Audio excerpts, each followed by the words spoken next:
नमस्कार मित्रों,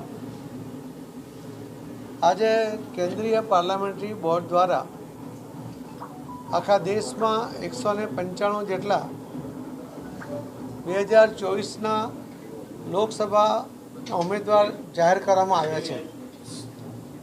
जे पैकी 15 उम्मीदवारों ए गुजरात में जाहिर करवामां आव्या छे। पार्लामेंटरी बोर्डे गहन चर्चा कर्या पछी आदरणीय प्रधानमंत्री श्री मोदी साहेब, श्री अमित भाई शाह साहेब, राष्ट्रीय अध्यक्ष जी जे.पी. नड्डा जी आ बधाए मळीने आज निर्णय कर्यो छे पार्लामेंटरी बोर्डना बाकीना सभ्यों साथे अने दरेक राज्य कक्षाना पार्लामेंटरी बोर्डना सभ्यों साथे मळीने जे निर्णय कर्यो छे મને લાગે છે કે ખૂબ યોગ્ય નિર્ણય છે। ગુજરાતમાં હમણાં સુધી 15 સીટો જાહેર થઈ છે, હજુ 11 સીટો જાહેર કરવાની છે। ટૂંક સમયમાં એમનો પણ નિર્ણય લેવાઈ જશે અને 26 સીટ ગુજરાતમાં ભારતીય જનતા પાર્ટી એ જીતવાની છે અને દરેક સીટ 5 લાખથી વધુ મતોથી જીતાય એવો લક્ષ્યાંક લઈને અમે આગળ વધી રહ્યા છીએ। गुजरात भारतीय जनता पार्टी कार्यकर्ताओं आ जीत मेळववा माटे थनगनी रह्या छे। हूँ एमने अभिनंदन आपू छूं अने एमनो आभार पण व्यक्त करूं छूं कि ज्यारे उम्मीदवार पहला कदाच एमना मन में नानी मोटी इच्छाओं हशे, लागणीओ हशे, परंतु उम्मीदवार जाहिर कर्या पछी जे कमळनुं निशान लईने आवनार उम्मीदवार माटे आ तमाम कार्यकर्ताओ पूरी ताकत साथे ए कामे लागे छे। एना ज कारणे गुजरात सौथी आगळ रही है। मोदी साहेबना समयथी जे वातावरण गुजरात में बन्युं छे अने श्री अमित भाई शाह साहेबना मार्गदर्शन नीचे जे रीते कार्यकर्ताओ पण तैयार थया छे अने मोदी साहेबना कामोने कारणे जे मतदाता भाई बहनों प्रभावित छे एमना माटे एमनामां विश्वास छे कि आ देशनुं कोई भલું करी सके तो नरेंद्र मोदी साहेब करी सके। आ देशनी बहनोने विश्वास छे आ बहनों की कोई रक्षा करी सके, एमना अधिकार कोई अपावी सके तो श्री नरेंद्र मोदी साहेब है।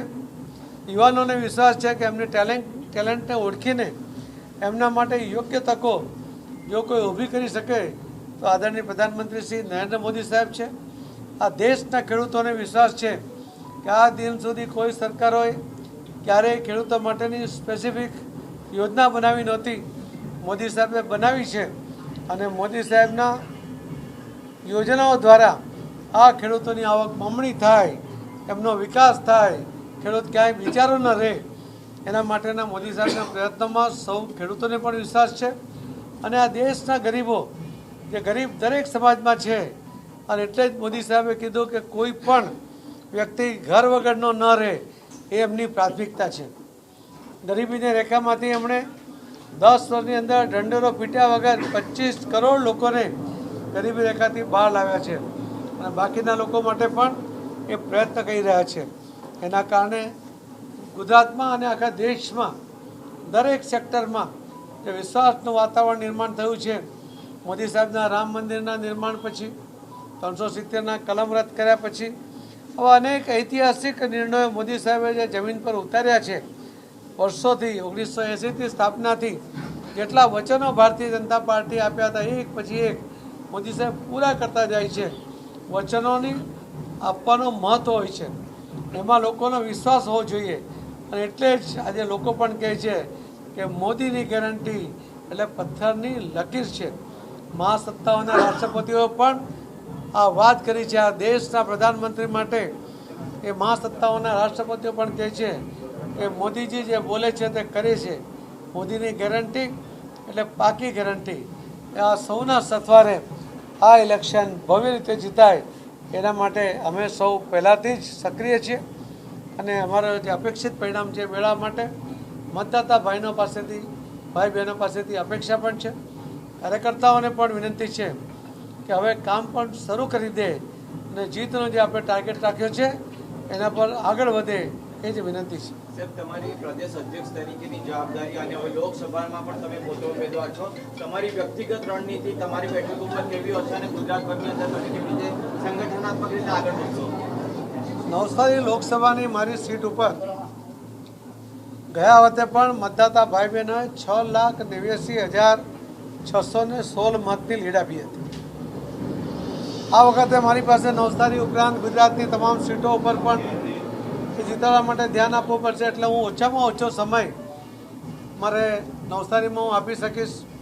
પરંતુ નવસારીના મતદાતા ભાઈ બહેનો, કાર્યકર્તાઓ, આગેવાનો, પદાધિકારીઓ, ચૂંટાયેલા પ્રતિનિધિઓ આ સૌ જે રીતે પોતપોતાનો વિસ્તાર એ સંભાળી લેવા માટેની અમે જે ખાતરી આપી છે એના આધારે હું કહીશ કે મારે નવસારીમાં હું એક પણ દિવસ નહીં જઈશ તો બી મતદાતા ભાઈ બહેનોને સાથે લઈને સૌ કાર્યકર્તાઓ ધાર્યું પરિણામ લાવી શકશે એવો મને વિશ્વાસ છે. સર, આ વખતેની લોકસભાની ચૂંટણીમાં ભારતીય જનતા પાર્ટી જે કાર્યકર્તાઓ લોકો સુધી પહોંચતા હોય છે, રણનીતિમાં શું નવું જોવા મળી શકે છે?